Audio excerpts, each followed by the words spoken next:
Reason being, with COMEX silver market paper settled liquidity alongside producer financing initiatives leaching out into the Chinese physical exchanges, silver has now largely escaped the LBMA stranglehold. And these same actors are having difficulty in containing silver, which has not fixed below spot 36 since the 5th of June. We would view any offers to sell silver at current levels as a stacker's opportunity to load up. So as soon as the Treasury gold revaluation account is marked to market, every other central bank will do exactly the same. Thereafter, the US will join every other central bank that is already benefiting from a higher gold price. And liquidity providers estimate most likely gold will rally to a realistically plus or minus $8,000 fair value per ounce. The COMEX silver market is losing control over pricing as liquidity and producer financing shift toward China's physical exchanges.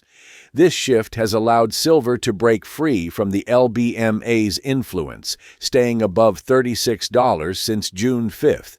As such, any price dips are seen as prime buying opportunities for long-term holders.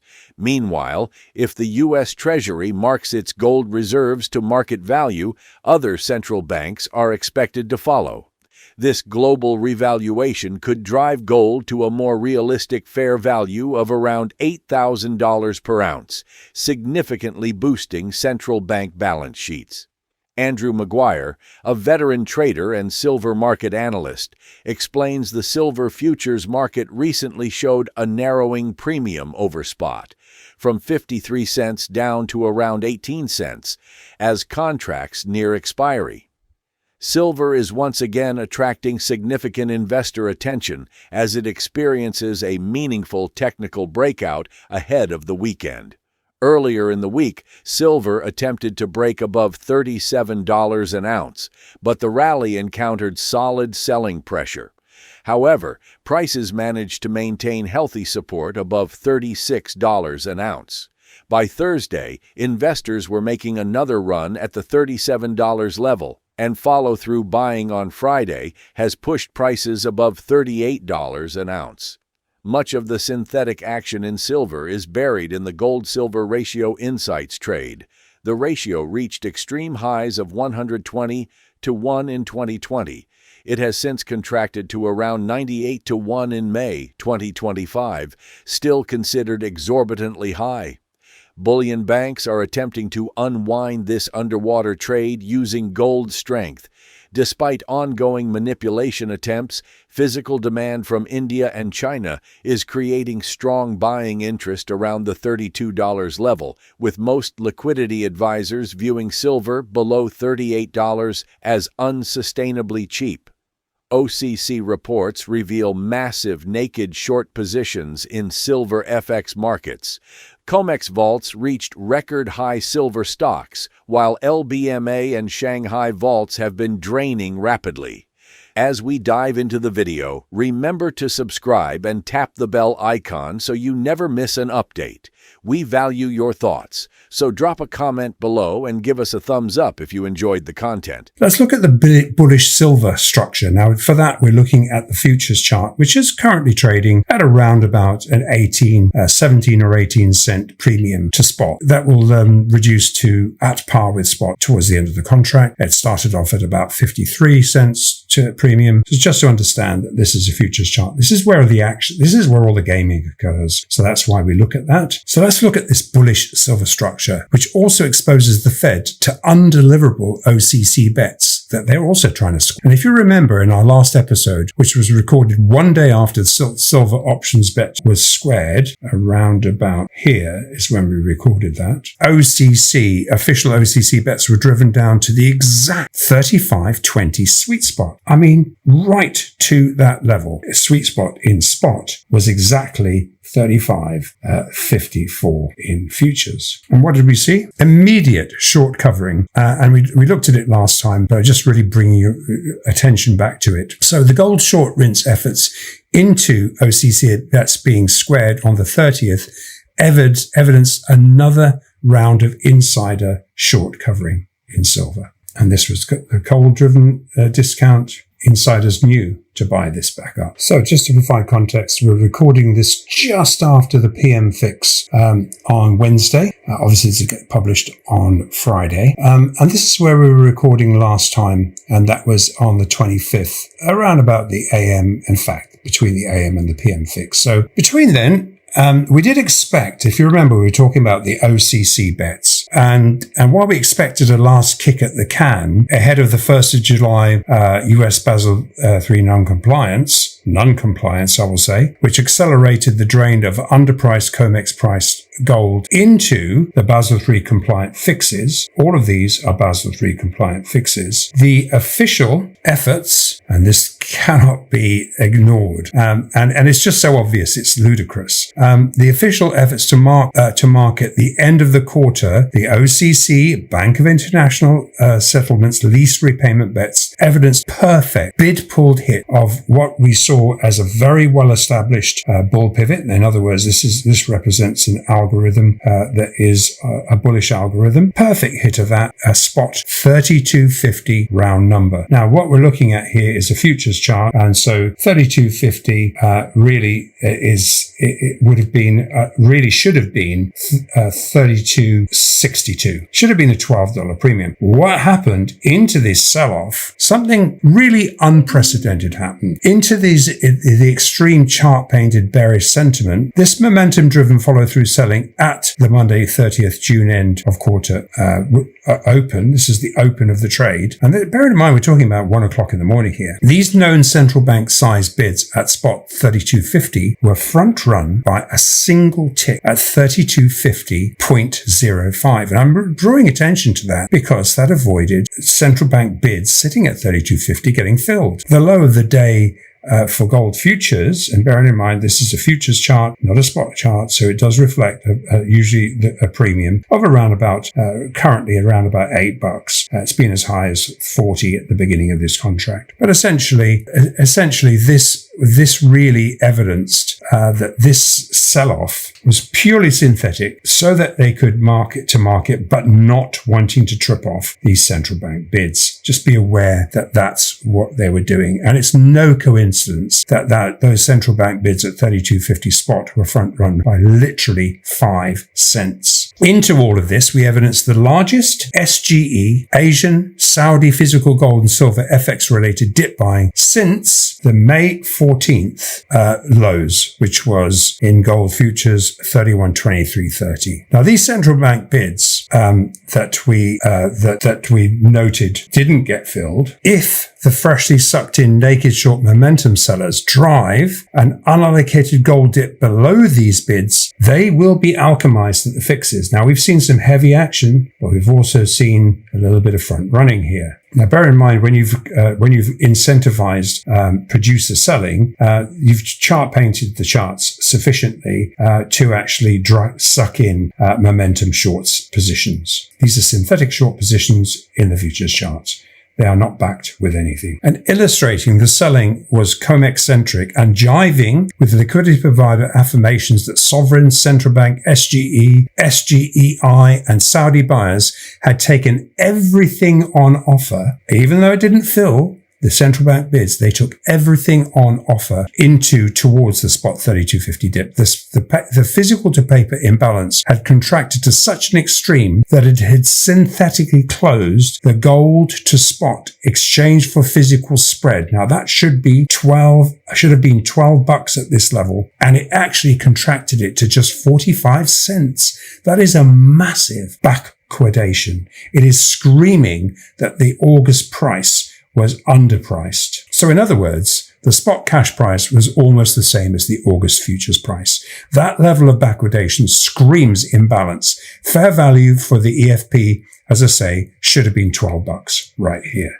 So it really says everything. So despite throwing the kitchen sink at gold, this entire end of quarter OCC BIS lease repayment event is serving up a huge stacker's opportunity, securing the next in a 15-month series of a globally determined, physically determined, higher priced stair step being forged with almost no easily rinsable paper speculators on board. And just look at the open interest level at this point versus the 800,000 contracts contracts that were open in 2020 and look at the gold price now and look at the lack of interest. Now, in when you consider that some 30,000 of this 445,000 lot open interest is actually momentum shorts that will get rinsed. So the open interest here has risen into short sellers and will easily be rinsed. And if you look at, we've been following this for a long time, each Bank of International Settlement repayment, bar for a couple, have been paid at higher and higher and higher prices. And despite every effort here, the BIS repayments at a very similar level to that was repaid at the end of May. So at the end of June, we see them being repaid again without any discount. They're looking for discounts. And this continues all the way up. So with what we figure is another higher stair step, it's time to look at what to expect into the third quarter. So with that in mind, this excellent premium zero-head piece authored by Bloomberg's Simon White really sums up the major gold bull drivers. Andrew Maguire discusses the recent manipulation of gold prices by the Fed and LBMA, which involved forced selling and synthetic pressure, and was tied to a crucial mark-to-market event involving OCC and BIS gold derivatives. Meanwhile, only the Fed is still borrowing gold from the BIS, while most central banks have abandoned unallocated structures due to growing risks. To maintain control, the LBMA pressured financially dependent producers to sell future gold at artificially low prices, but this strategy is backfiring. BRICS countries and other physical buyers, especially China, are seizing these discounted offers, draining the West's ability to suppress prices. Banks like Citi and JP Morgan, acting on the Fed's behalf, took the long side of these forced sales, knowing the gold was underpriced. With Basel III regulations penalizing unallocated gold and T+1 physical demand rising, as more central banks convert to physical holdings, a long-anticipated gold revaluation is underway, further accelerating global de-dollarization and signaling a shift in financial power from the West to BRICS-led physical markets. Now, let's get back to the interview.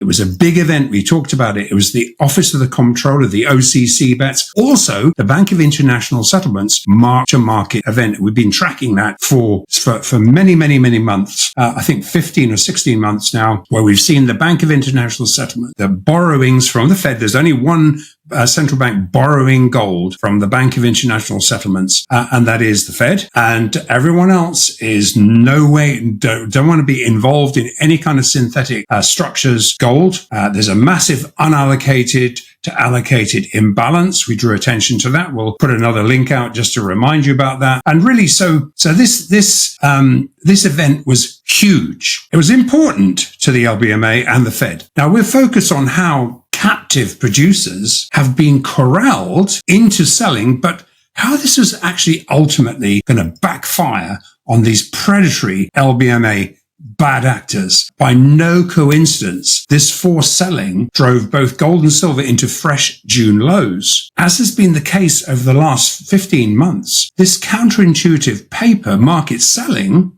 is once again setting up a process of forging, and I use the word forging. I know it means two things, but we mean it in both senses, forging yet another higher physically driven on the way up to, as we will look at, $8,000. And there are reasons for that. And as we've been drawing attention to, following the 15 months since the Shanghai Futures Exchange launch in March 2024, we've reached the inflection point where global physically settled markets have sucked sufficient liquidity out of the COMEX for it to ultimately become Basel III compliant or be drained of every single ounce of gold. And, we see these games going on. They are short term. So we want to talk, and this is why we're answering these subscriber questions. So as we drew attention to in that last episode, What the LBMA have done is they've resorted to attacking a fast dwindling number of captive producers. Now, the LBMA cartel rinse finance producers. Remember, we talked about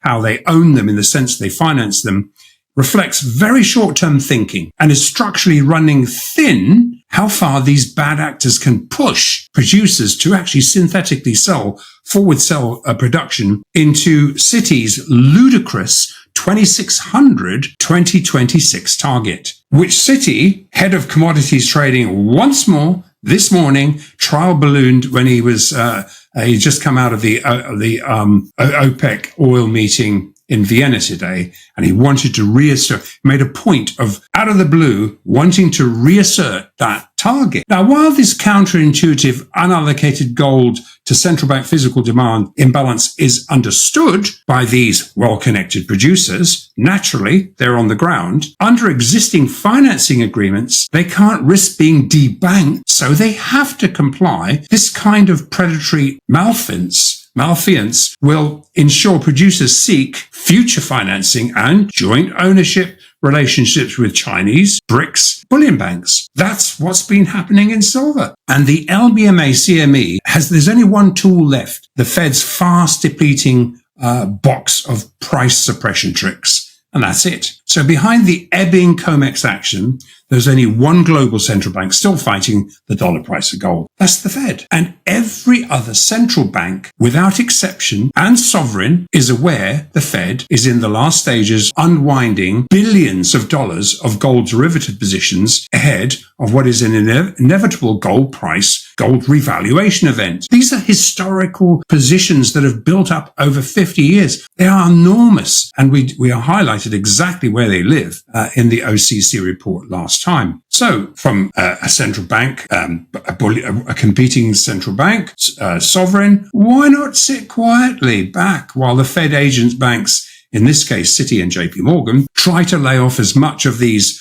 underwater liabilities on what is actually a dwindling number of speculators as possible. Now, with China now taking control of the reins, really, this has become a losing battle for the Fed as the BRICS nations capitalizing on these synthetic discounts. They're buying everything on off, which is precisely how these sequential higher stair steps are being anchored. And this was particularly onerous. It was the nature of this forced producer hedging, forward selling, essentially, with Citi and JP Morgan undoubtedly taking the long side of these forced sales benchmarked at the fixes. They know there is a strong unallocated to allocated imbalance. What do you think they're doing?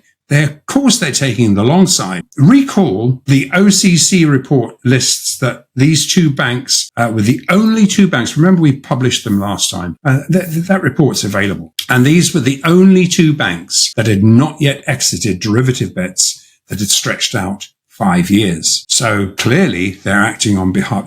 These banks are not acting on their own behalf. They're acting on behalf of the Fed. These banks are long physical for their own books. Our first-tier liquidity providers completely affirm the producer selling was collusively instigated by Citi and JP Morgan desks, sufficient to benchmark what has been a sequence of AM and PM fixes as low as possible, with the object of marking billions of dollars of derivative bets to market into the OCC BIS mark-to-market event. It's that simple. So just to understand, while tricked-in producer forwards represent non-deliverable, non-Basel III compliant unallocated gold, and will ultimately be squared internally on the LBMA's books, the 20% haircut that they've been hanging on to desperately, trying to avoid the Basel III regulations to impact their unallocated positions. And this 20% haircut is attributed purely to unallocated gold. As Shanghai vaults drain and COMEX call structures build ever higher,